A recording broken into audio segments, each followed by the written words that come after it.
राजधानी दिल्ली में सरकार ने मुसाफिरों और बेघर लोगों के लिए रैन बसेरे बनाए हैं। सरकार का दावा है कि इन रैन बसेरों में लगभग सभी मूलभूत सुविधाएं उपलब्ध हैं।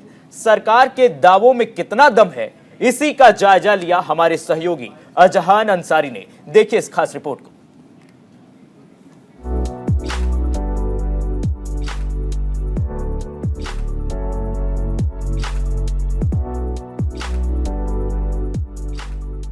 बिजलियां अपना जोर दिखाती रहीं और हम आशियाना बनाते रहे।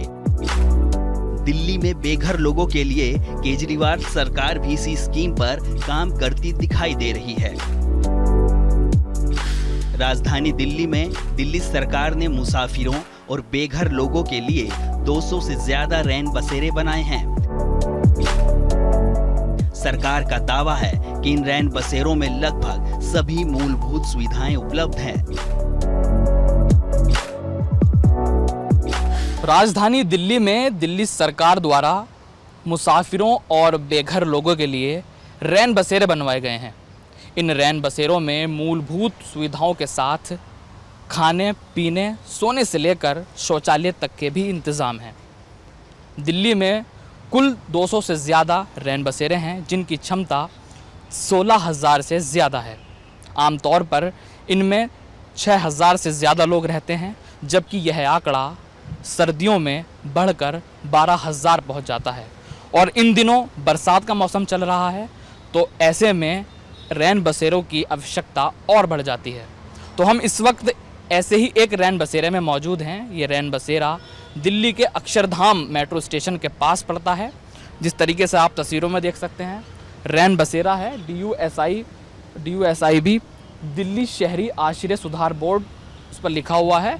और यहाँ पर किस तरह की सुविधाएं दी जा रही हैं, अंदर रह रहे लोगों को किन किन सुविधाओं का फ़ायदा मिल रहा है, आइए जानते हैं।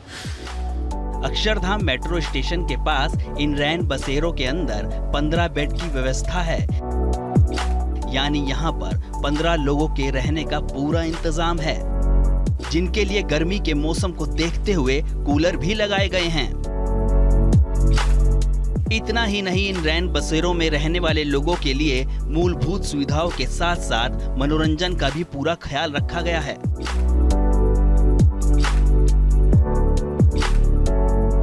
इस रैन बसेरे में यहाँ रह रहे लोगों के लिए मनोरंजन के भी पूरे इंतज़ाम है। आप तस्वीरों में देखेंगे बाकायदा टीवी लगाया गया है। टीवी में आप न्यूज़ देख सकते हैं, अपनी पसंदीदा प्रोग्राम देख सकते हैं, साथ ही मनोरंजन का पूरा इंतज़ाम है। और इस रैन बसेरे में जिस तरीके की मूलभूत सुविधाएं हैं, उसको देखते हुए यहाँ जो लोग रहते हैं वो भी कहीं ना कहीं संतुष्ट नज़र आ रहे हैं। और आप इधर देखेंगे तो इधर लेटर बॉक्स लगा हुआ है, यानी आपकी कोई शिकायत है, इसको हम कंप्लेन बॉक्स भी कह सकते हैं। आपकी कोई भी शिकायत होगी, आप एक लेटर लिखिए और आप इसमें डाल दीजिए, उस पर तुरंत एक्शन लिया जाएगा। अक्षरधाम मेट्रो स्टेशन में केजरीवाल सरकार के इंतजामात से लोग खुश दिखाई दिए, लेकिन क्या पूरी दिल्ली में इस तरह के ही इंतजाम हैं? इसके लिए न्यूज इंडिया के संवाददाता अहजान अंसारी ने एक और रैन बसेरे का जायजा लिया। हम इस वक्त एक और रैन बसेरे में पहुंच गए हैं और ये रैन बसेरा गीता कॉलोनी के ब्लॉक 10 में है।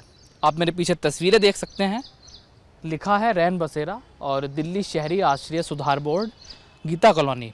ये रैन बसेरा जो है, इसमें 3 फ्लोर हैं। देखो 1 2 3, और नीचे का जो सबसे नीचे का जो फ्लोर है, ग्राउंड फ्लोर, वो जनरल वार्ड है और सबसे ऊपर वाला फैमिली के लिए बनाया गया है, यानी सेपरेटेड रूम है। गीता कॉलोनी का रैन बसेरा किसी होटल से कम नहीं दिखता। और सबसे खास बात यह है कि इस रैन बसेरे में फैमिली के लिए अलग से कमरे बनाए गए हैं, जिसमें उनकी जरूरत का सभी सामान मुहैया करवाया गया है। नहीं, कोई दिक्कत नहीं है, अच्छा सुविधा है, आप बढ़िया चल रहा है। खाना भी दोनों टाइम मिलता है और रहने की व्यवस्था, नहाना धोना सब इसी में, बाथरूम लैट्रिन सब चीज़ इसी में सुविधा पूरा उपलब्ध है। हमें अब 1 साल हो जाएगा सितंबर लास्ट में।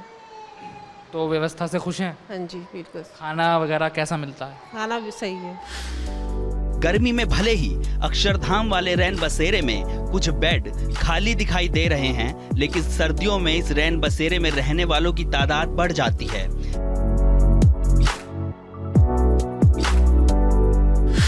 गर्मियों की बात करें तो कहीं कम कहीं ज्यादा, कुल मिलाकर बेघरों के रहने के लिए दिल्ली सरकार की पहल से काफी लोगों को आशियाना मिल गया है। इतना ही नहीं, सरकार की तरफ से वक्त वक्त पर बेघर लोगों से अपील भी की जाती है कि वे रोड पर अपना जीवन बसर करने के बजाय सरकार के बनाए रैन बसेरे में आराम से रहें। एहसान अंसारी के साथ ब्यूरो रिपोर्ट, न्यूज़ इंडिया।